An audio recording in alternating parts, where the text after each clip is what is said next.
اعوذ باللہ من الشیطان الرجیم بسم اللہ الرحمن الرحیم انا نحن نزلنا الذکر وانا له لحافظون۔ محترم حضرات، آج میرے لیے بے حد سعادت کی بات ہے کہ میں اس مبارک مجلس میں حاضر ہو رہا ہوں، اور آپ حضرات کے حوصلے کو دیکھ کر بے حد خوشی ہو رہی ہے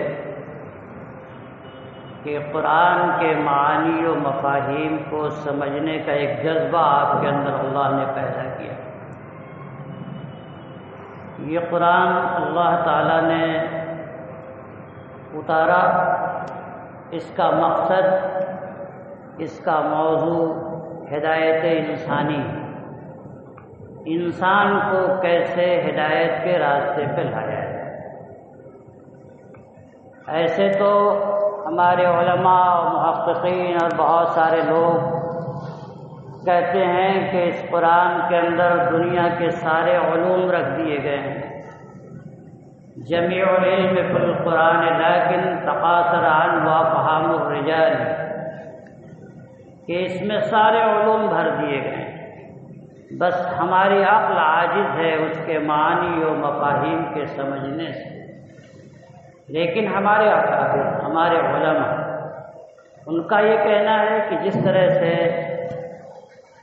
ہر کتاب کا ایک موضوع ہوتا ہے، ہر کتاب ایک خاص مقصد کے لیے لکھی جاتی ہے، اسی طریقے سے اللہ تبارک و تعالی نے اس کتاب ہدایت کو نبی اکرم صلی اللہ علیہ وسلم پر ہدایت انسانی کے لیے نازل فرمایا ہے۔ اسے پڑھ کر، دیکھ کر، اس میں غور کر کے، اس کے معنی اور مفاہیم کو سمجھ کر کے، جو اس کا طریقہ ہے سمجھنے کا، اور پھر نبی اکرم صلی اللہ علیہ وسلم کے بتائے ہوئے طریقے سے کہ قرآن کو کیسے سمجھا جائے، صحابہ نے کیسے قرآن کو سمجھا، اور پھر یہ سلسلہ ہوتے ہوئے تابعین، تبع تابعین، ائمہ مجتہدین، علماء اور دیگر اصحاب علم نے کیسے سمجھا، اس طریقے پہ قرآن سمجھا جائے تاکہ انسان کی زندگی میں تبدیلی آئے۔ اس غرض سے یہ قرآن کریم نازل ہوا۔ آپ حضرات نے درس قرآن کا یہ پروگرام شروع کیا، یہ بہت ہی مبارک اقدام ہے۔ ہمارے اکابر، آج تو بہت ساری سہولتیں ہیں اور دنیا کی ساری زبانوں کے اندر اس کے ترجمے ہو چکے ہیں۔ دنیا کی جتنی زبانیں ہیں، ساری زبانوں میں ایک ایک نہیں، نہ جانے کتنے ترجمے ہو چکے ہیں۔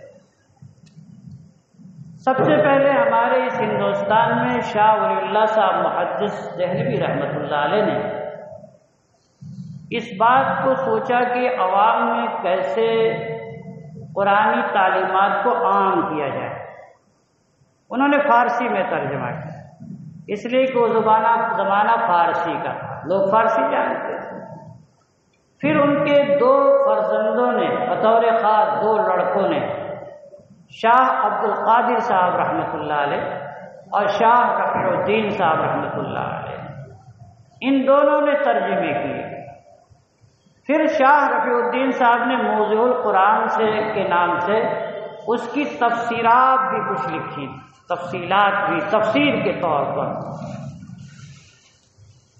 انہی کے ایک صاحبزادے حضرت شاہ عبدالعزیز صاحب رحمۃ اللہ علیہ مرکزی مسجد میں 62-63 سال تک ترجمہ قرآن اور درس قرآن کا سلسلہ رکھا تاکہ لوگوں میں قرآن فہمی، قرآن کا سمجھنا عام ہو سکے۔ پھر انہوں نے باضابطہ فارسی زبان میں تفسیر عزیزی بھی لکھا، گرچہ وہ مکمل تو نہیں ہے لیکن جتنی ہے بہت ہی جامع ہے۔ اس طریقے سے اگر اس طرح کا پروگرام جو آپ حضرات نے منعقد کیا ہے، اگر یہ سلسلہ برقرار رہا اور آپ حضرات نے دلچسپی لی، اور ہمیں یقین ہے کہ آپ کو دلچسپی پیدا ہو جائے گی، آج نہیں کل ہو جائے گا۔ قرآن کچھ ایسی چیز ہے کہ جب آپ اس سے جڑتے ہیں تو فطری طور پر اس سے دلچسپی پیدا ہو جاتی ہے۔ آپ بغیر سمجھے ہوئے قرآن پڑھنا شروع کرتے ہیں اور آپ ہلنے لگتے ہیں۔ دنیا کی بڑی سے بڑی، موٹی سے موٹی، اہم سے اہم کتاب کو آپ لیں، آپ اس کا مطالعہ تو کریں گے سنجیدگی سے، دیکھیں گے تو ورق تو پلٹیں گے، لیکن آپ کا جسم نہیں ہلے گا۔ قرآن جہاں آپ نے شروع کیا ہلنا شروع ہو جاتے ہیں آپ۔ یہ وہ کیفیت ہے جو اللہ تبارک و تعالیٰ آپ کے دل کے اندر پیدا کرتا ہے، اور وہ کیفیت آپ کے دل کے واسطے سے آپ کے جسم کی کیفیات میں منتقل ہو جایا کرتی ہے۔ یہ قرآن کچھ ایسا ہے ہی۔ اگر آپ اس درس میں تھوڑی سی توجہ کے ساتھ بیٹھیں گے تو انشاءاللہ تعالی آپ کو اس سے دلچسپی اس درجہ ہوگی کہ اگر آپ کہیں اور بھی ہوں گے تو دوسرے کاموں کو چھوڑ کر انشاءاللہ آنے کی، پہنچنے کی، اس پروگرام میں شریک ہونے کی ہر ممکن کوشش کریں گے۔ میرا تجربہ ہے اور میں نے دیکھا ہے، عوام میں جب دلچسپی ہوتی ہے تو ہر درجہ ہو جاتی ہے، اس لیے کہ قرآن اللہ کا کلام ہے، اس نے نازل کیا انسانوں کی ہدایت کے لیے۔ انسان جب اسے سوچتا ہے، سمجھتا ہے تو اس میں خود دلچسپی پیدا ہونے لگتی ہے۔ ویسے تو اللہ تبارک و تعالیٰ نے قرآن کریم کو نازل کیا تھا کئی مقاصد کے لیے، اس میں سے ایک مقصد، عظیم مقصد، معجزہ کی بھی شکل تھی۔ معجزہ کہتے ہیں عاجز کر دینے والا، یعنی اس قرآن نے اس وقت کے جو بھی اہل علم تھے جن کو اپنی زبان پہ بہت ناز تھا ان کو عاجز کر دیا تھا۔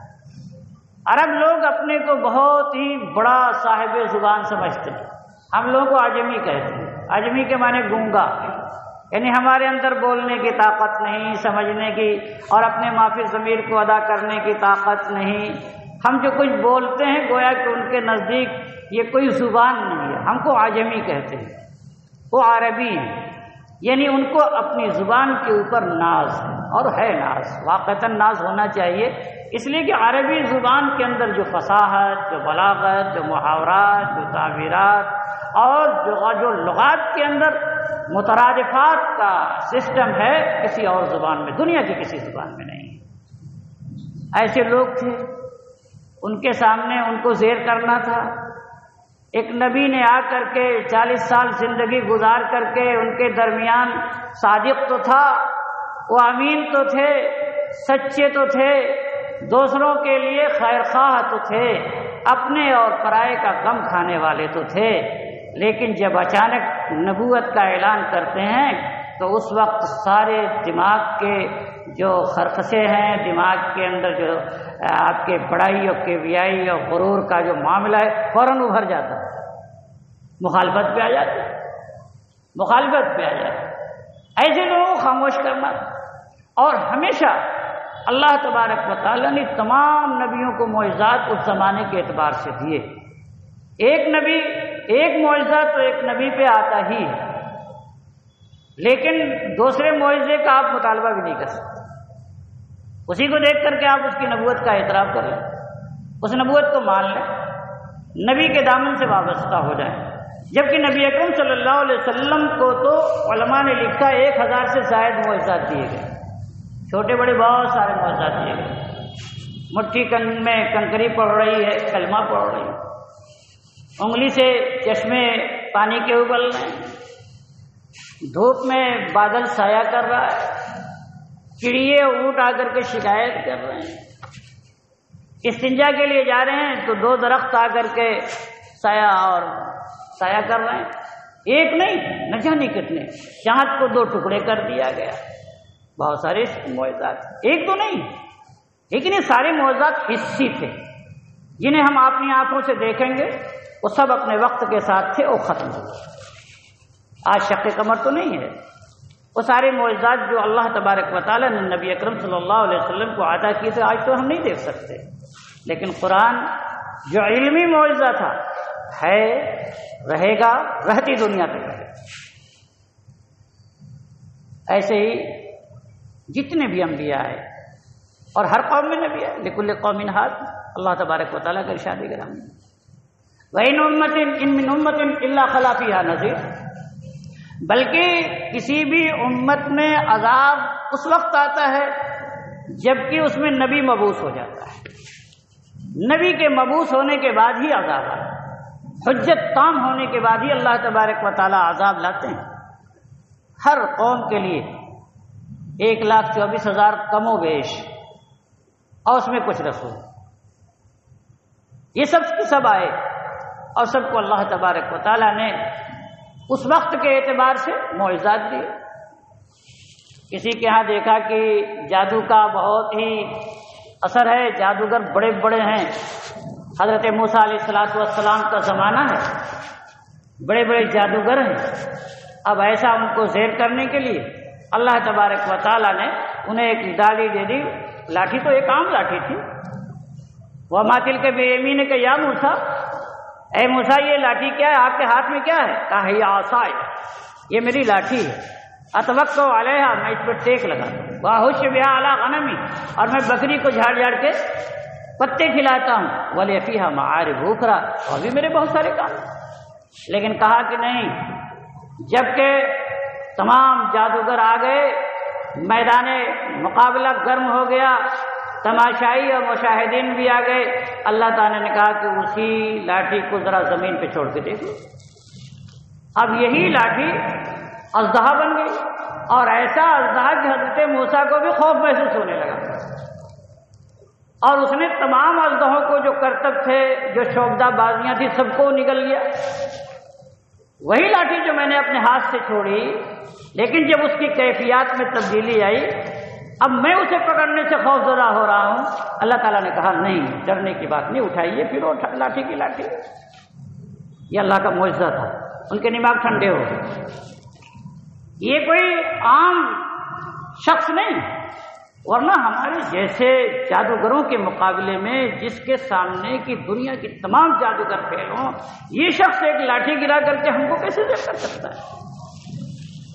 حضرت عیسیٰ علیہ السلام کا زمانہ تھا، اس زمانے میں طب کا بہت رواج تھا، ڈاکٹری بڑے عروج پہ تھی، اللہ تعالیٰ نے کہا کہ تمہاری ڈاکٹری کو دیکھو میں یوں فیل کر دیتا ہوں، ایک مٹی کی چڑیا بنائی، کہا اڑ جا، اڑ گئی، مردے کو ہاتھ پھیر دیا، زندہ ہو گیا، نابینا پہ ہاتھ پھیریا، بینا ہو گیا، دیکھنے لگا۔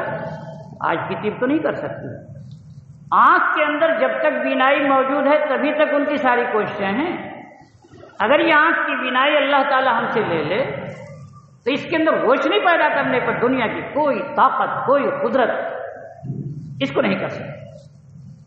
جب تک روشنی ہے آپ جتنی جس میں ترقی دے لیں، کمی بیشی کر لیں، لیکن انہوں نے ہاتھ پھیر دیا، بینا ہو گیا۔ یہ اللہ تبارک و تعالیٰ کی طرف سے معجزہ تھا۔ اب ان لوگوں نے یہ دیکھا کہ صاحب یہ تو ایک اور انسان ہے، اور جو نبی آتا ہے اس کی امتیازی کچھ اوصاف ہوتے ہیں، ان اوصاف کی وجہ سے وہ پہچانا جاتا ہے، اس کی شناخت ہوتی ہے، معاشرے میں، سوسائٹی میں اس کا مقام ہوتا ہے، اور ہر آدمی کا دل سوچنے پہ مجبور ہوتا ہے اسے تو ماننا چاہیے، اور نہیں مانیں گے کریں گے کیا؟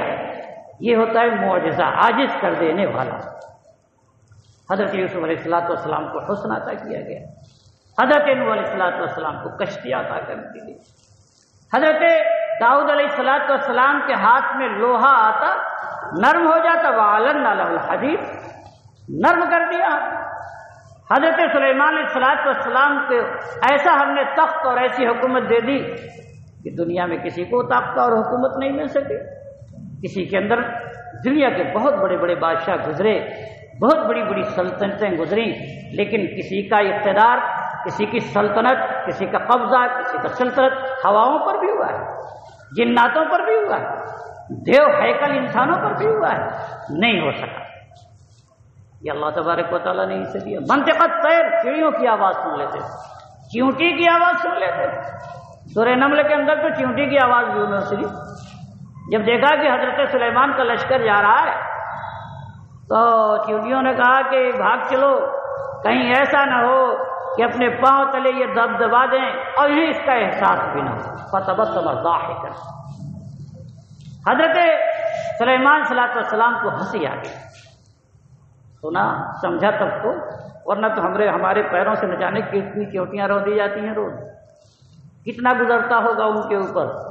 ظاہر کہ ان کا بھی قافلہ ہے، ان کا بھی قبیلہ ہے، ان کی بھی جماعت ہے، ان کا بھی خاندان ہے، بلکہ ان کا تو اتنا منظم سسٹم ہے، اس میں ایک رانی ہوتا ہے، ایک راج ہوتی ہے، ایک راجا ہوتا ہے، ان کا ایک نظام چلتا ہے، اس سسٹم کے تحت چلتا ہے، کتابوں میں لکھا ہوا ہے۔ تو حضرت سلیمان صلی اللہ علیہ وسلم کو اللہ تبارک و تعالیٰ نے اس زمانے کے اعتبار سے ایسا زبردست معجزہ سنایا، جتنے بھی انبیاء ہیں سب کو اللہ تبارک و تعالیٰ نے معجزات سنایا۔ لیکن جب نبی اکرم صلی اللہ علیہ وسلم تشریف لائے تو وقت عربی زبان کا چرچا تھا، لوگوں کو اپنی عربیت پہ ناز تھا، زبادانی پہ ناز تھا، اپنے بولنے پہ ناز تھا، وہ سب کو گونگا و بہرا سمجھتے تھے، وہ یہ نہیں سمجھتا تھے کہ ہمارے علاوہ کسی کی زبان ہے۔ اللہ تبارک و تعالیٰ نے قرآن کریم نازل فرمایا، اور جب قرآن آیا تو کہا کہ صرف تم لوگ نہیں، قل لئن اجتمعت الانس والجن، جمع ہو جاؤ انسان بھی جنات، علی ان یاتوا بمثل ھذا القرآن، اس قرآن کی مثال لاؤ، لیکن نہیں لا سکتے۔ کہا قرآن نہیں لا سکتے ہو، بعشر سور، 10 ہی صورتیں لا دو، نہیں لا سکتے۔ کہا بسورۃ من مثلہ، ایک ہی سورہ لا دو، نہیں لا سکتے۔ ایک انسان قرآن کا اللہ کا کیسے مقابلہ کرے؟ آپ خود غور کیجئے، قرآن پڑھیے اور احادیث پڑھیے، نبی اکرم صلی اللہ علیہ وسلم پر قرآن نازل ہو رہا ہے، وہی احادیث بھی لکھوا رہے ہیں، وہی قرآن بھی لکھوا رہے ہیں، وہی قرآن بھی لکھوا رہے ہیں، وہی احادیث بھی لکھوا رہے ہیں، لیکن احادیث میں اور قرآن کے الفاظ میں، تعبیرات میں استعمال بین فرق ہے۔ یعنی کہیں بھی قرآن کی کوئی آیت پڑھ دی جائے، آپ پڑھیں گے فوراً محسوس کر لیں گے تو قرآن ہے۔ اور اس کے معجزات میں ایک بہت بڑا معجزہ علماء نے یہ بھی لکھا کہ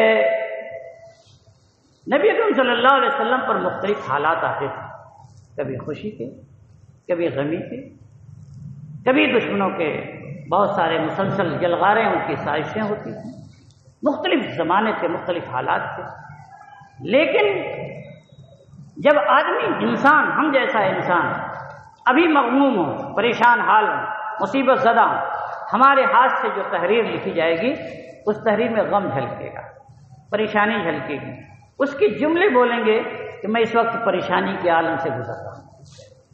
اگر خوشی کے عالم میں ہوں تو میرے جملے، اس کے نشست و برخاست، میری تعبیرات، میری تحریر یہ بولے گی کہ نہیں، اس میں خوشی ہے، خوشی کی رمق موجود ہے اس میں۔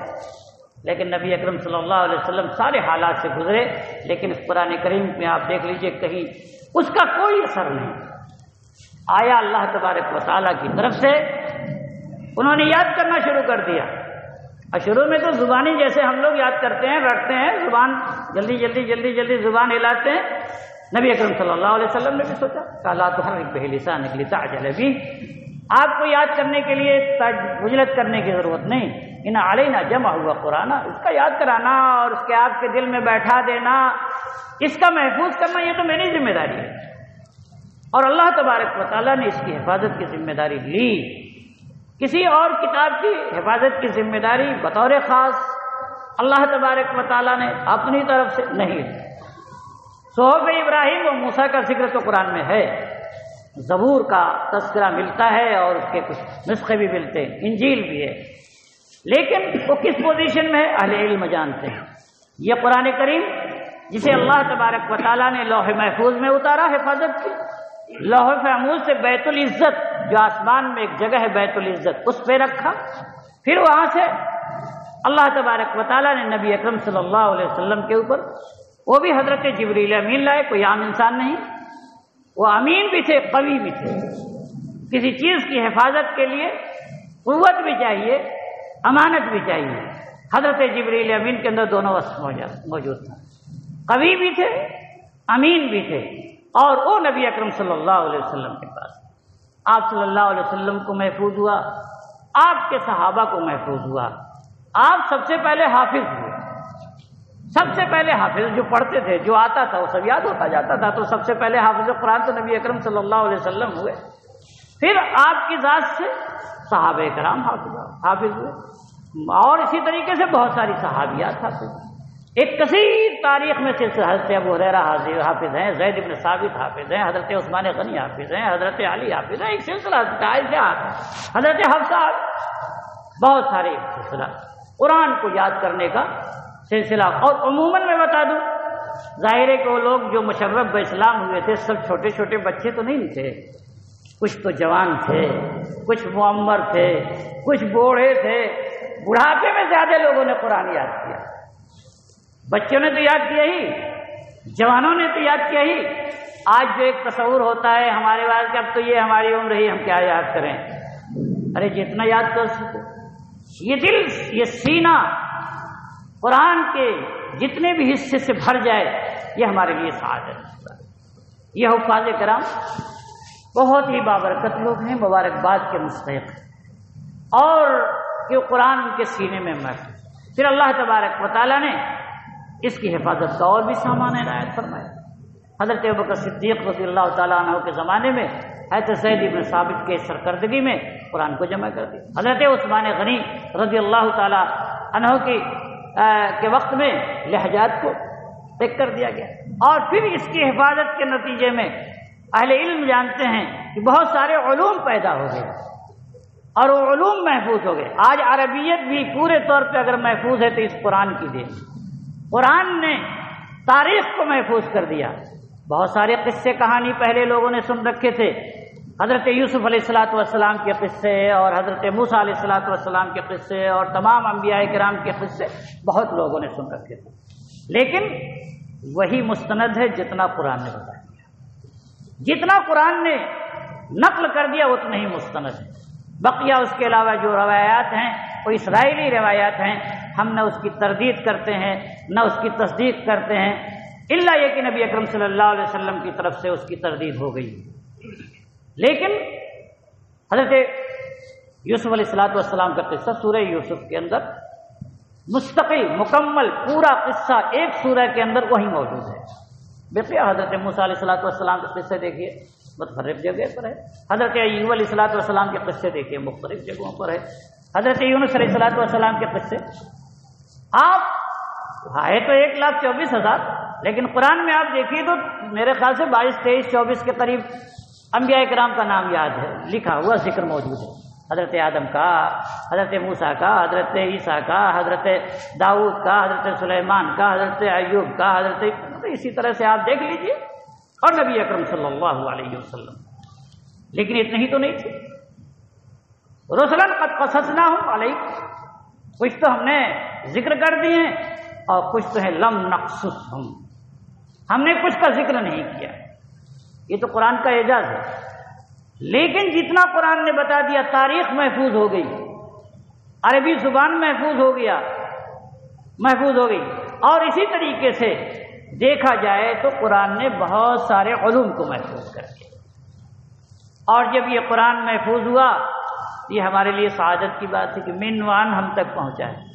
اور آج بھی وہ صحیفے جو حضرت عثمان غنی رضی اللہ تعالی عنہ نے اپنے عہد میں ایک لہجے پہ کیا تھا، مصحف عثمانی کے نام سے، آج بھی بعض نسخے موجود ہیں تاشقند وغیرہ کی لائبریریوں میں۔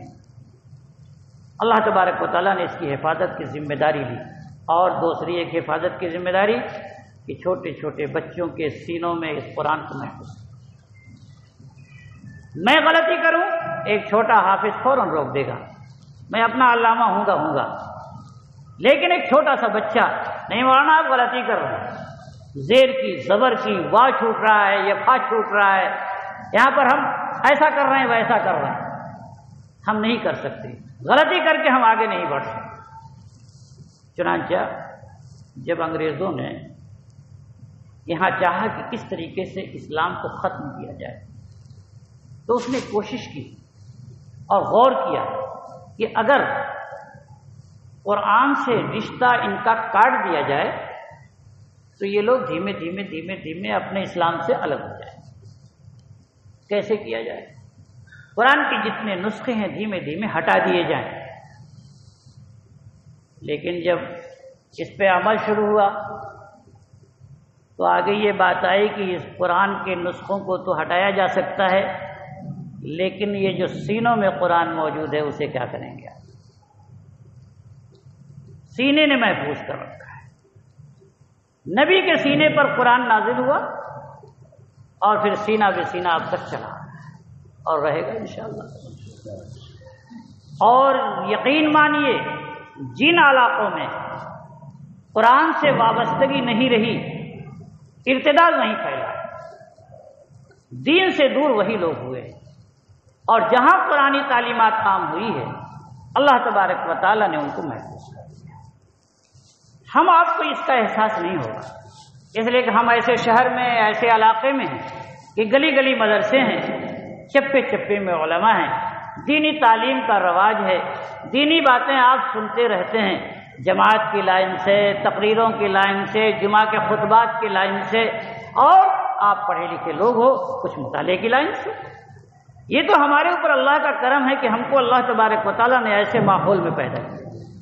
آپ تصور نہیں کر سکتے ان علاقوں کا جو بالکل کوردہ ہیں، جاہل ہیں، ناخوادہ ہیں، معاشی اعتبار سے پسماندہ ہیں، زندگی اسی ان کی گزر رہی ہے، بس نام ہے کہ وہ میں اپنے کو مسلمان کہتے ہیں، ختنے نہیں ہو رہے ہیں، وہاں جمعہ کی نماز نہیں ہو رہی ہے، دوسری اور نمازیں نہیں ہو رہی ہیں، قرآن وغیرہ کی تلاوت کیا مانا؟ گویا کہ ایک انسان ہے جو زندہ ہوا اور کسی اللہ کے بندے کے ذریعے اس نے اپنے کو مسلمان کہا۔ آج وہ مسلمان اپنے کو کہتا ہے، اس پر فخر کرتا ہے، لیکن اسلامی اوصاف اور اسلامی خوبو اس کے اندر نہیں، ہم اس کا اندازہ نہیں کر سکتے۔ جن علاقوں میں قرآنی تعلیمات سے رشتہ کٹا اور جہاں تک قرآنی تعلیمات کی روشنی نہیں پہنچی، وہاں کے لوگوں پر اسلام دشمن تنظیموں نے پوری کوشش کی اور ان کے دین و ایمان پر حملہ کر کے ان کے ایمان کی طاقت کو چھین لی، اور قرآن کی تعلیمات کے تعلق سے آپ کا یہ تفسیر کا پروگرام چلے گا انشاءاللہ تبارک و تعالیٰ، آپ دیکھیں گے اس قرآن کے اندر آپ بہت سارے احکامات بھی بیان کیے گئے، بہت سارے حقائق بیان کیے گئے، بہت ساری نعمتوں کو شمار کیا گیا ہے، بہت سارے ایسی چیزوں کی طرف نشانی کی گئی ہے کہ انسان اپنے اندر غور و فکر کرے۔ یہ دنیا جو عالم اکبر کہلاتی ہے، بڑی دنیا ہے جس میں ہم سورج، چاند، ستارے، زمین، آسمان دیکھتے ہیں، یہ انسان بھی عالم اصغر ہے، ایک چھوٹا سا انسان جو ہے، چھوٹی سی دنیا ہے۔ آپ اس کے اندر دیکھیے، اس میں بھی مٹی کے جراثیم ہیں، اس میں بھی آہن اور لوہے ہیں، اس میں بھی پانی ہے، اس میں بھی اللہ تبارک و تعالیٰ نے اس کی بقا کے لیے، اس کی حیات کے لیے وہ ساری چیزیں رکھی ہیں جو دنیا کے اندر موجود ملتی ہیں۔ اسی لیے اللہ تبارک و تعالیٰ جہاں اس بات کی تعلیم دیتے ہیں کہ آپ آفاق میں، اس دنیا میں غور کرو، دیکھو یہ چاند کیسے نکلتا ہے اور جاتا ہے، ڈوبتا ہے، سورج کیسے نکلتا ہے اور جاتا ہے اور ڈوبتا ہے، یہ ستارے کیسے جگمگاتے ہیں اور منور ہوتے ہیں اور اچھے لگتے ہیں، یہ دنیا کا نظام کیسے چلتا ہے۔ جب آپ غور کریں گے تو اللہ کی ربوبیت، اللہ کی الوہیت، اللہ کی وحدانیت، اللہ کو پہچاننے کا جذبہ، اللہ کے ہونے کا جذبہ، اللہ کے وجود کا یقین، اللہ کے اس دنیا کے اندر پائے کوئی طاقت ہے جو اس نظام کائنات کو چلا رہی۔ اور ایسے ہی جب آپ اپنے دل کے اندر غور کریں گے، میرا دل دھڑک رہا ہے، اگر ابھی رک جائے تو سب لوگ انا للہ و انا الیہ راجعون پڑھتے ہیں۔ سمی القلب قلبا لانہ یتقلب، دل کو دل اسی لیے کہتے ہیں کہ وہ الٹتا پلٹتا رہتا ہے، ہر حرکت قلب کا معاملہ یہ ہے۔ ڈاکٹر خاموش ہوگا، جواب دے دے گا۔ میرے دل، گردے، یہ سب اعضائے رئیسہ، میری آنکھ، میرا دماغ، میرے سوچنے کی قوت فکریہ، یہ کس نے دی مجھے؟ میں جو یہ بول رہا ہوں، یہ ترتیب، یہ الفاظ، یہ جملے میرے ذہن میں کون ڈال رہا ہے؟ میں ڈال رہا ہوں نہ، قطعاً نہیں۔ آج اگر اس کو ابھی اسی سیکنڈ اسے روک دے، میری طاقت نہیں کہ آگے والا جملہ میں استعمال کر سکوں، بول سکوں۔ تو میں نے اپنی آنکھوں کی، یہ میری آنکھ دیکھتی ہے، اس نعمت کو اس سے پوچھیے جس کی آنکھ جا چکی ہے۔ میرا کان سنتا ہے، قوت سنوائی اگر چلی جائے تو میں آئے آئے کرتا رہ جاتا ہوں اور مجلس میں بیٹھا ہوا بے وزن سا رہ جاتا ہوں۔ میری بولنے کی صلاحیت ختم ہو جائے تو میں گنگ ہو جاؤں گا اور میں اپنے معافی ضمیر، اپنے دکھ، درد، پریشانی، خوشی، ساری چیزوں کے اظہار سے عاجز ہو جاؤں گا۔ یہ تو ساری چیزیں۔ میرا پیر اگر تھوڑا سا لنگ ہو جائے تو میں عارج اور لنگڑا کہلانے لگوں گا۔ میرے ہاتھ میں کمی آ جائے تو مجھے کیا کہا جائے گا۔ میرے جسم کے تھوڑی سی ساخت میں اگر کمی ہو جائے تو نہ جانے کتنے تانے دیے جاتے ہیں۔ اللہ نے کس کو سنوارا؟ آپ کو خوبصورت بنایا، آپ کی شکل و صورت کو مزین بنایا، آپ کو تندرست اور توانا بنایا، قوت صلاحیت دی سمجھنے کی، سوچنے کی، بولنے کی، چلنے کی، پھرنے کی۔ تھوڑا سی ذوق، تھوڑی سی کمزوری، تھوڑا سا بخار، تھوڑا سی بھی آ جاتی ہے۔ انسان کو دیکھیے اس کی بے بسی کیسی ہوتی ہے۔ آپ اپنے اندر تو غور کیجئے، آخری ایسے ہی چل رہا ہے نظام، میں ایسے ہی چل رہا ہوں؟ نہیں، ایسا نہیں۔ جو نظام کائنات کو چلا رہا ہے وہ مجھے چلا رہا ہے۔ اس قرآن نے اسی بات کی تعلیم دی۔ ساتھ ہی ساتھ آپ واقعات پڑھیں گے، قصص پڑھیں گے۔ یہ جو قصے بیان کیے گئے بلا وجہ خواہ کے نہیں قصے بیان کیے گئے جو چوپال پہ بیٹھ کے قصے سنا دیے جاتے ہیں، اس میں عبرتیں ہیں۔ حضرت یوسف علیہ السلام کا قصہ بیان کر کے اللہ تعالیٰ نے ہمیں ایک عبرت سکھا دی کہ اے بندو، پریشان ہونے کی ضرورت نہیں ہے۔ انسانوں کے فیصلے اور ہوتے ہیں، اللہ کا فیصلہ کچھ اور ہو جاتا ہے۔ بھائیوں نے چاہا تھا لے جاؤ کنویں میں پھینک دیا جائے، باپ کی نظروں سے اوجھل کر دیا جائے، نہ رہے بانس نہ بجے بانسری۔ بلا وجہ میرا باپ اسی کی طرف متوجہ ہوتا ہے، لیکن انہیں تو عزیز مصر بننا تھا، بادشاہ وقت بننا تھا، اور انہی بھائیوں کو ان کے دروازے پر پھر جانا تھا۔ 8 سالی جو پڑ گئی اس کا لمبا قصہ ہے، تو پھر انہی دروازے پہ جانا تھا، اور انہوں نے ان کی مدد بھی کی۔ یہ سب ساری کیفیتیں کیا؟ اے انسان گھبرانے کی ضرورت نہیں۔ نبی اکرم صلی اللہ علیہ وسلم کو بھی تسلی دے گی اس سے، اے نبی اکرم صلی اللہ علیہ وسلم، مکے کے اندر پریشان کرتے ہیں لوگ، وطن عزیز میں آپ پریشان ہیں، گھبرائیں نہیں، مدینے آپ چلے جائیں۔ مدینے نے آپ کو ساتھ دیا، پھر آپ مکے آ جائیں۔ حالات بدلتے ہیں۔ آج کے زمانے میں کبھی بھی مشکل سے مشکل حالات میں انسان کو گھبرانا نہیں چاہیے۔ حالات آتے ہیں، تلک الایام نداولها بین الناس، یہ حالات تو بدلتے رہتے ہیں، پلٹتے رہتے ہیں۔ جب ہمارے مزاج کے موافق وہ حالات آتے ہیں تو ہم خوش ہو جاتے ہیں، اور جب ہمارے مزاج کے خلاف ہوتے ہیں تو ہم ذرا سا واویلا اور مایوسی کی باتیں کرتے ہیں۔ نہیں، اس کے قبضے قدرت میں ہے جو مصیبتیں لاتا ہے، اس کے قبضے قدرت میں ہے جو آسانیاں لاتا ہے۔ ان حالات کو جب چاہے وہ پلٹ سکتا ہے۔ لہذا اس قرآن کے پڑھنے سے ہمیں اس بات کا یقین ہوتا ہے کہ اگر ہم قرآن کو پڑھیں، تلاوت ہی کریں، تلاوت کرنے سے بھی ثواب ہے۔ جیسا کہ نبی اکرم صلی اللہ علیہ وسلم فرمایا، من قرأ حرفا من کتاب اللہ فلہ بہ حسنہ، جس نے کتاب اللہ پڑھ لیا اس کے لیے نیکی ہے، اور وہ بھی 10 نیکی۔ لا اقول الف لام میم حرف، بل الف حرف ولام حرف ومیم حرف۔ صرف الف لام میم ایک حرف نہیں ہے کہ 10 گنا مل جائے، بلکہ الف ایک حرف ہے، لام ایک حرف ہے، میم ایک حرف ہے، گویا 30 ہو گیا۔ بغیر سمجھے پڑھا تب تو آپ نے۔ اس میں تو قرآن کریم میں شیطان کا بھی نام آتا ہے۔ جب ہم پڑھتے ہیں الشیطان، ایسے تو ہم دنیا میں بیٹھ کر کے شیطان شیطان کہیں گے، لوگ پگلا گیا ہے، نحوست آئے گی اس گھر میں۔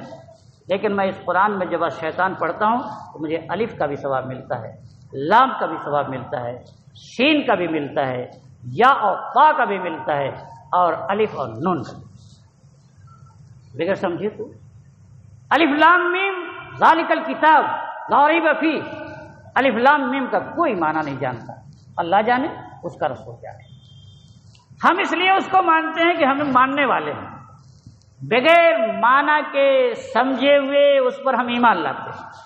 اللہ نے شاید اسی لیے رکھ دیا کہ جس معنی کو، جس عبارت کو آپ سمجھ کر کے مانے تو کیا مانا، اس لفظ کو بھی مانو جس کے معنی تم نہیں سمجھ سکتے۔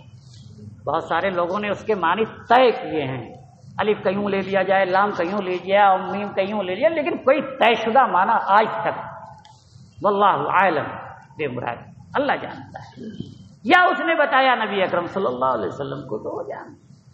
الف لام میم ہے، قاف ہے، یاسین ہے، تاسین میم ہے، بہت سارے ان کو حروف مقطعات اہل علم کہتے ہیں، اور ان کا کوئی معنی طے نہیں۔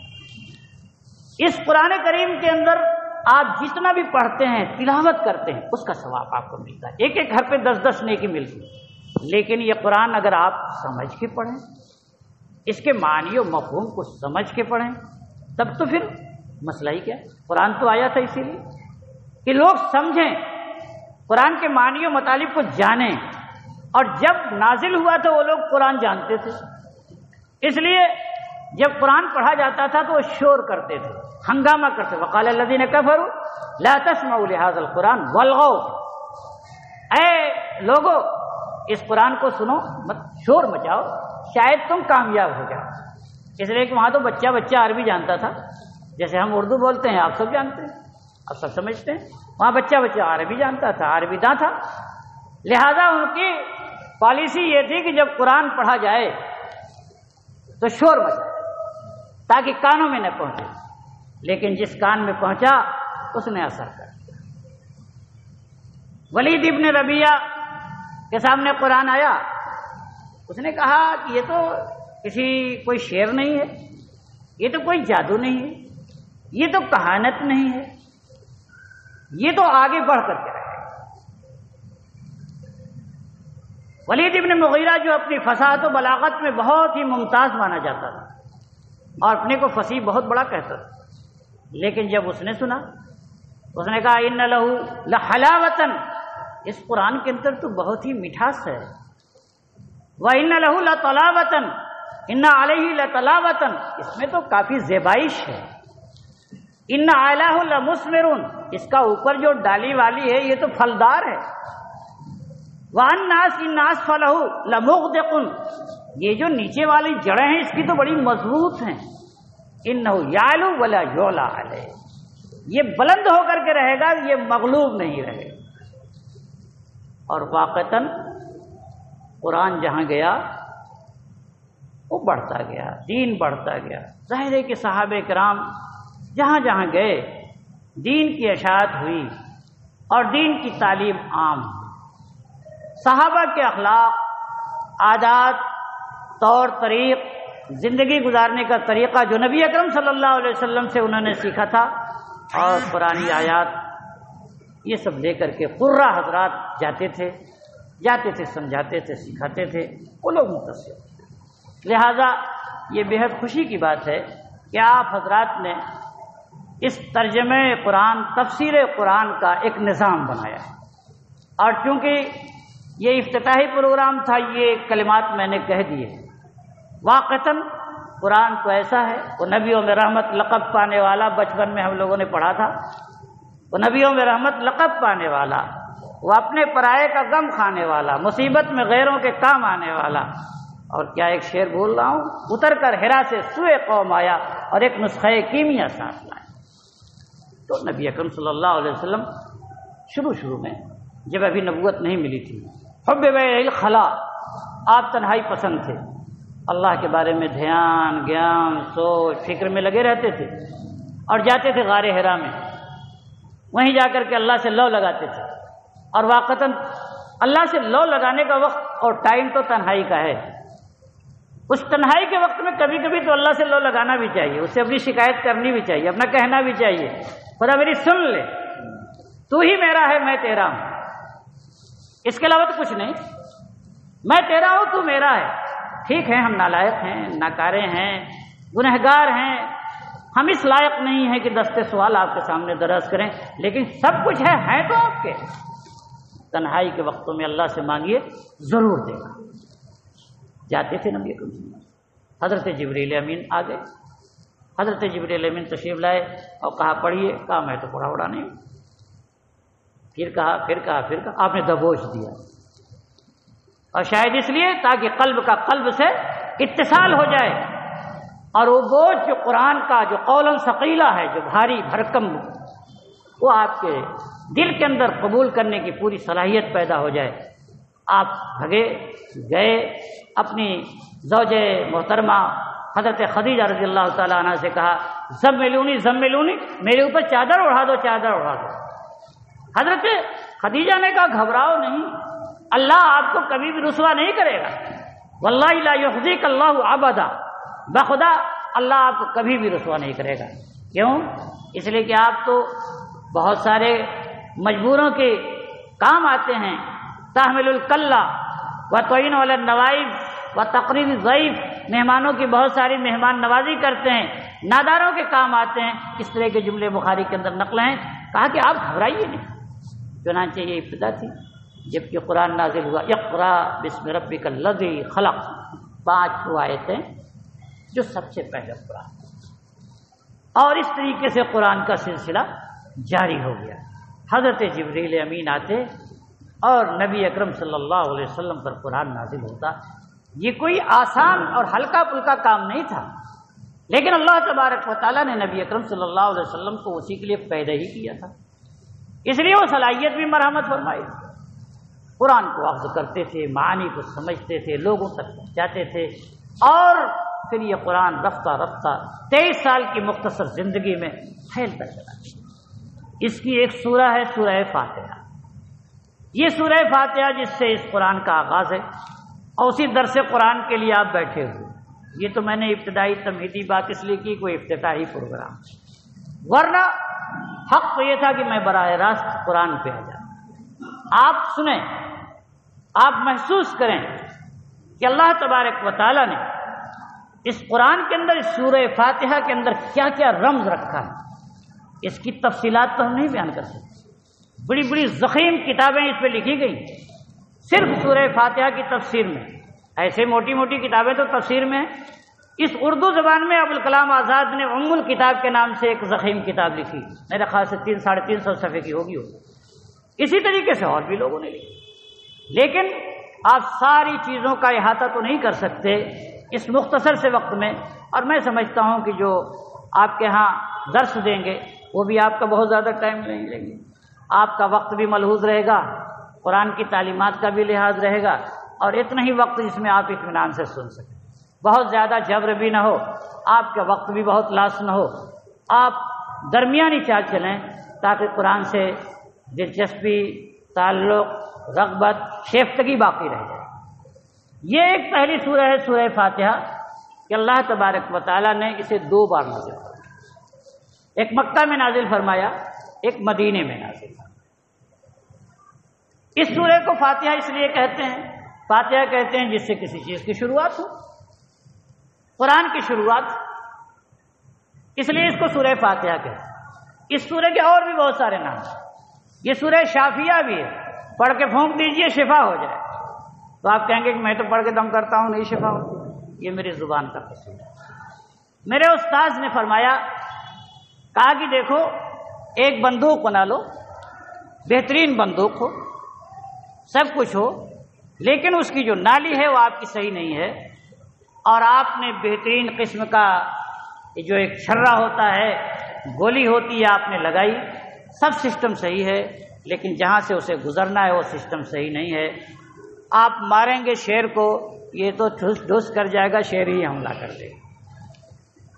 قرآن میں کوئی کمی نہیں، سورہ فاتحہ میں کوئی کمی نہیں، میری زبان اس لائق نہیں ہے کہ میں اسے استعمال کر رہا ہوں، وہ اثر نہیں پیدا ہو۔ نبی اکرم صلی اللہ علیہ وسلم نے پڑھا اور پھونک دیا، اثر ہوا، صحابہ نے پڑھ دیا، پھونک دیا، اثر ہوا، اور آج بھی اللہ والے کچھ ایسے ہوتے ہیں، اللہ کے نیک بندے کہ اللہ تبارک و تعالیٰ ان کی زبان میں وہ تاثیر دیتے ہیں، اور یہی شافیہ شفا کا ذریعہ بن جاتا ہے۔ اس کا نام کافیہ بھی ہے کہ کافی ہے، وافی ہے، اسے پڑھ لیجئے، قرآن کی بہت کا خلاصہ اس کے اندر موجود ہے، قرآن کا خلاصہ، اس لیے کہ قرآن کے اندر کیا بیان کیا گیا ہے، قرآن کے اندر خاص طور پہ جو چیز بیان کی گئی ہے، بندے کو اللہ سے مربوط کر دیا جائے، بندہ یہ سمجھے کہ میں عابد ہوں، وہ معبود ہو، میں ضرورت مند ہوں، وہ میری حاجت کو پورا کرنے والا ہے، وہی میرا سب کچھ ہے، وہ ساری کیفیت، وہ ساری چیز اجمال کے ساتھ، اختصار کے ساتھ اللہ تبارک و تعالیٰ نے سورہ فاتحہ کے اندر ذکر فرما دیا۔ بسم اللہ الرحمن الرحیم، اللہ کے نام سے، ساری چیزیں اللہ کے نام سے۔ نبی اکرم صلی اللہ علیہ وسلم نے فرمایا کل امر ذی بال لم یبدا بسم اللہ فهو اقطع، کسی بھی بڑے کام کو شروع کرنے سے پہلے بسم اللہ کرنا چاہیے تاکہ وہ دمبریدہ، ادھورا، ناقص نہ رہ جائے۔ چنانچہ نبی اکرم صلی اللہ علیہ وسلم نے ہمیں تعلیم دی، جب کھانا شروع کرو تو بسم اللہ کر دو، جب کوئی کام کرو ذبح کرو تو بسم اللہ کر دو، اور اسی طریقے سے کوئی بھی کام کہیں بھی نہیں تو بسم اللہ الرحمن الرحیم کر دو۔ اس طریقے سے نبی اکرم صلی اللہ علیہ وسلم نے ہمیں تعلیم دی۔ کیوں؟ اللہ کے نام سے جو شروع ہوگا، پھر وہ بھی جو رحمان ہے، بڑا رحمان ہے، بہت رحم کرنے والا ہے، بے حد مہربان۔ رحمان کا جو صیغہ ہمارے ہاں استعمال ہوتا ہے وہ ایسا جو عارضی صفت ہے، یعنی آج ابھی رحمت ہے کل کو ختم ہو جائے، جیسے سکران بولا جاتا ہے، نشے کی حالت میں کوئی اگر ہو تو کہتے ہیں سکران، ابھی ہے تھوڑی دیر میں، گھنٹہ دو گھنٹے میں اس کا نشہ ختم ہو جائے۔ غضبان ایسے آدمی کو بولا جاتا ہے جو غصے میں چور ہو، لیکن ابھی ایک دو گھنٹے میں اس کا غصہ ختم ہو جاتا ہے۔ ایسے ہی رحمان ہے کہ اس کی رحمت پائیدار نہیں ہے، عارضی ہے، اسی لیے رحمان سے مراد وہ رحمت ہوتی ہے جو دنیا میں ہو۔ دنیا کی حد تک یہ رحمت ہوتی ہے، دنیا کے بعد یہ رحمت رک جاتی ہے، اس لیے کہ دنیا میں رحمت مومن کو بھی ملتی ہے، کافر کو بھی ملتی ہے۔ کافر تو آگے جا کر کے فیل ہو جاتا ہے، خلاف ہو جاتا ہے، لیکن یہ رحمت کا سلسلہ اللہ تبارک و تعالی دنیا میں تو ہر ایک پر کرتا ہے، سب پر کرتا ہے، ایک مومن ہو، مشرک ہو، کافر ہو، منافق ہو، فاسق ہو، ناہنجار قسم کا ہو، اور اس کا ایک نیک بندہ ہو، اس کی رحمت تو عام ہے۔ بارہ کی در لطافت تباش خلاف نیز، در باغ لالا روئے دو، در شورا بو مخص۔ اللہ کی رحمت تو سب پہ برستی ہے، کوئی قبول کر لیتا ہے، کوئی نہیں قبول کرتا۔ پھر اس کے بعد فرمایا اللہ تبارک و تعالیٰ نے شروع کیا یہ بسم اللہ الرحمن الرحیم، تو اللہ تبارک و تعالیٰ نے ایک سورہ نمل میں ذکر کیا ہے جہاں حضرت سلیمان علیہ السلام نے خط لکھا، وہ تو قرآن کا جز ہے، لیکن یہ بسم اللہ الرحمن الرحیم سورتوں کے فصل کے لیے اللہ تبارک و تعالیٰ نے اس طریقے سے نبی اکرم صلی اللہ علیہ وسلم نے نظام بنا۔ الحمدللہ رب العالمین، ساری تعریف ثابت ہے اللہ کی، ڈائریکٹ اور غیر ڈائریکٹ، انڈائریکٹ۔ مثلا ہم تو یہ تعریف کرتے ہیں کہ اللہ پیدا کرنے والا ہے، اللہ روزی دینے والا ہے، اللہ زندگی دینے والا ہے، اللہ حیات دینے والا ہے، موت دینے والا ہے، یہ سب اللہ تعالیٰ کی تو ڈائریکٹ صفتیں ہیں، لیکن ہم سب جو کرتے ہیں یہ بھی تو تعریف اسی کی ہے، ڈائریکٹ نہیں۔ ہم بہترین بولتے ہیں، یہ بھی اللہ کی تعریف ہوئی، اس لیے کہ بولنے کی طاقت اسی نے دی۔ ہم بہترین عمل کرتے ہیں، یہ بھی اللہ کی تعریف ہوئی، اس لیے کہ یہ اسی نے کیا۔ برتن کی جب تعریف کی جاتی ہے تو برتن میں کیا رکھا ہے، اس کمہار کی تعریف ہوتی ہے جس نے اسے بنایا ہے۔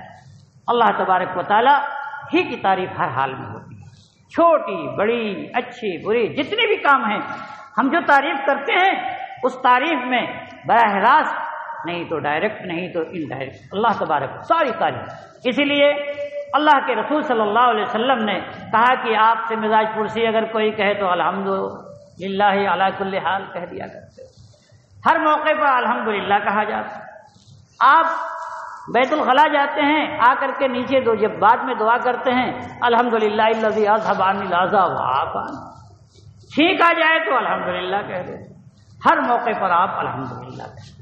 یہ اس لیے کہا جاتا ہے تاکہ آپ کے ذہن و دماغ میں یہ بات رچ بس جائے کہ اس دنیا میں کچھ نہیں ہے، جو کچھ ہے اسی کا ہے اور وہی لائق ہے۔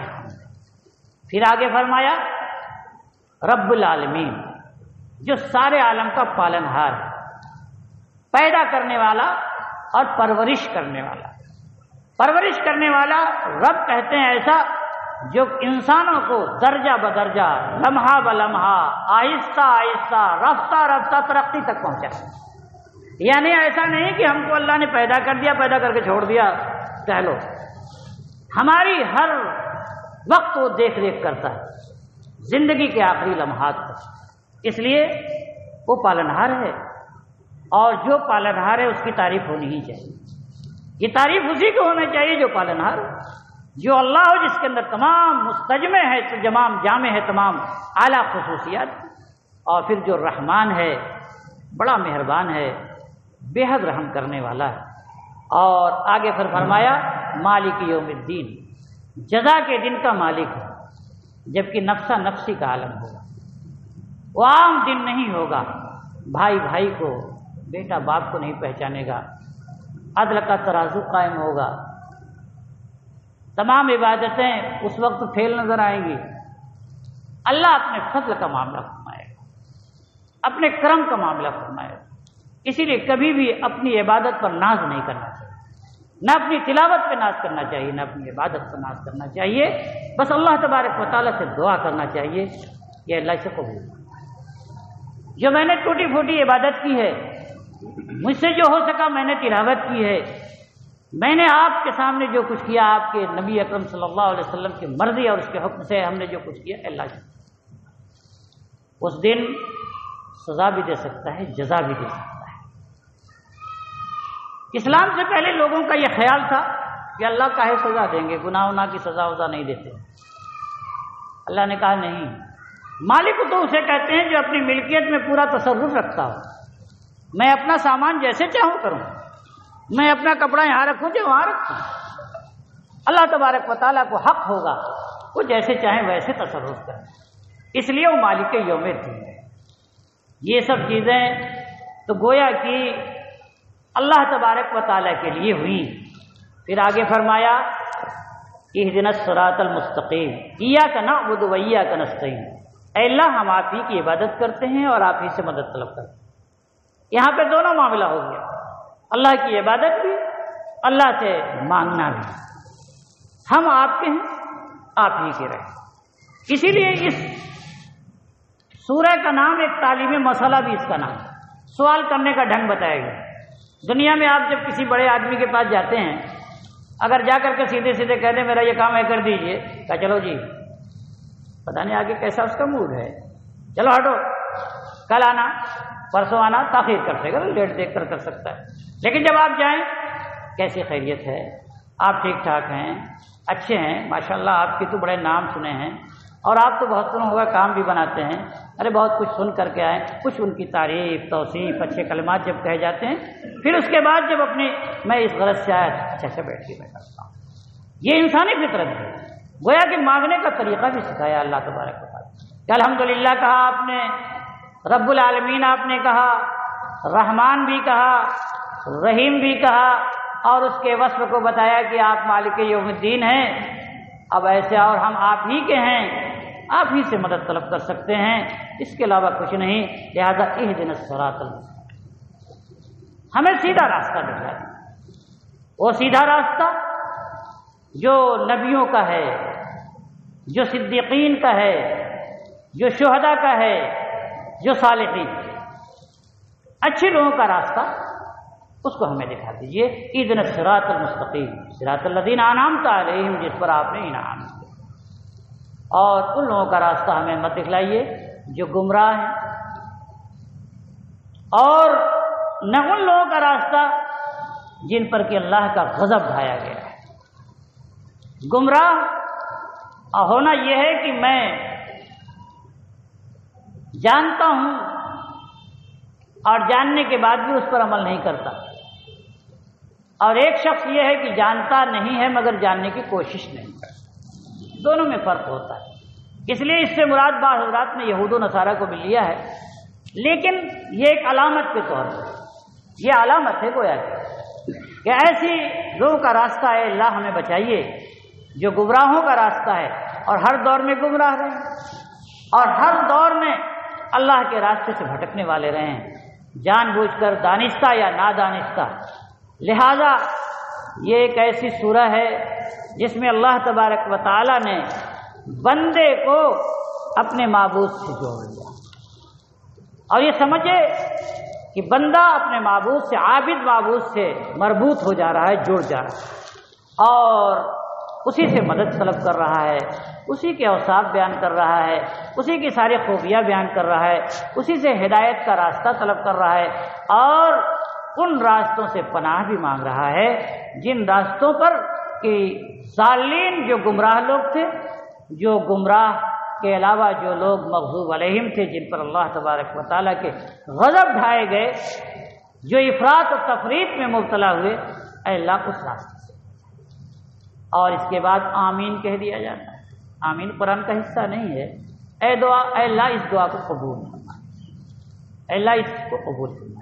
یہ گویا کہ یہ سورہ ہماری اس پورے قرآن کا خلاصہ ہے۔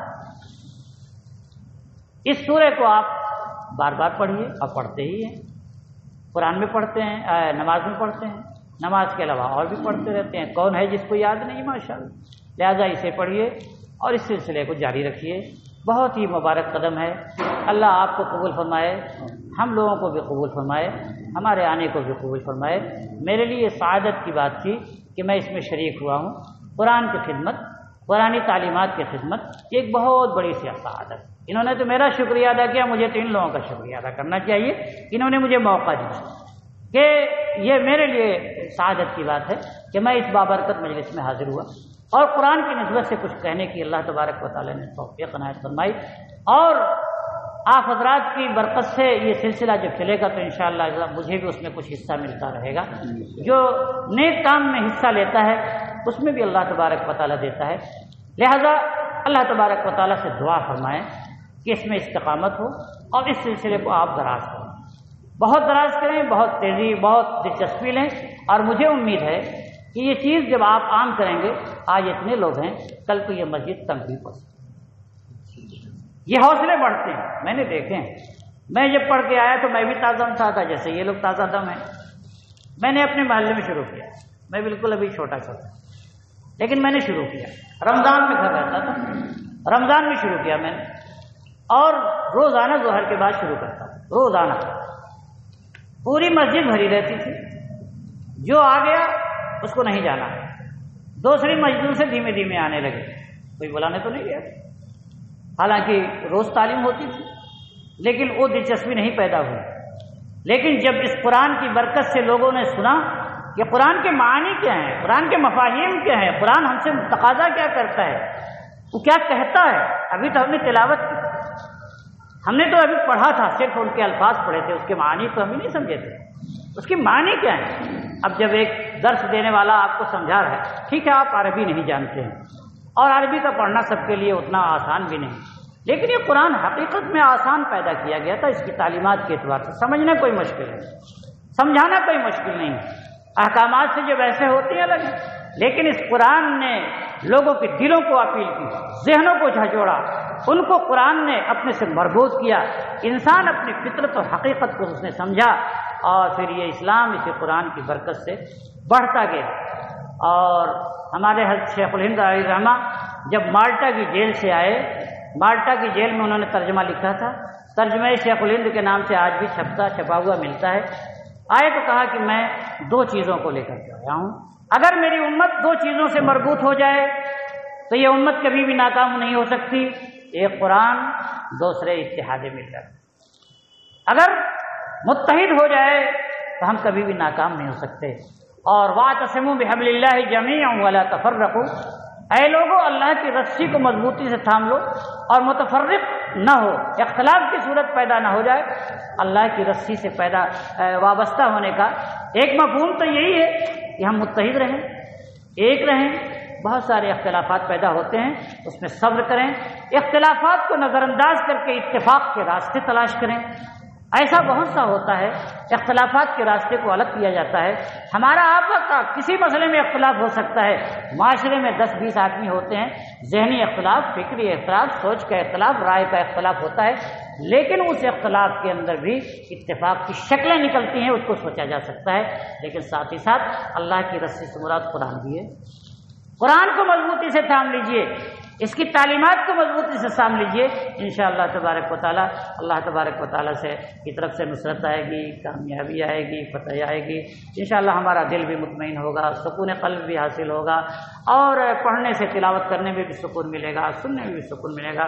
اللہ تبارک و تعالیٰ سے دعا ہے کہ اس مجلس کو قبول فرمائے، جو لوگ تشریف لائے ہیں ان تمام لوگوں کی حاجات کو پورا فرما دے، جو لوگ نہیں آئے ہیں اور ہم سے امید رکھتے ہیں اللہ تبارک و تعالیٰ ان کی حاجتوں کو پورا فرما دے، جو مریض ہیں انہیں اللہ تبارک و تعالیٰ شفا یاب فرما دے، اس قرآن کی برکت سے، اس ہماری مجلسوں سے، ہماری دعاؤں سے جو مقروض ہیں ان کے قرض کی ادائیگی کی اللہ تبارک و تعالیٰ کوئی شکل عطا فرما دے، اسی طریقے سے جو ناجائز مقدمات میں گرفتار ہیں، کسی بھی مصیبتوں میں گرفتار ہیں، اللہ تبارک و تعالیٰ ان سے نجات کی شکلیں عطا فرما دے، قرآن کی برکت سے ہم لوگوں کے زبان سے جو کچھ کلمات اللہ تبارک و تعالیٰ قبول فرما دے۔ سبحان اللہ و بحمدہ، سبحانک اللہم بحمدک، نشہد ان لا الہ الا انت ونستغفرک ونتوب الیک۔ سبحان ربک۔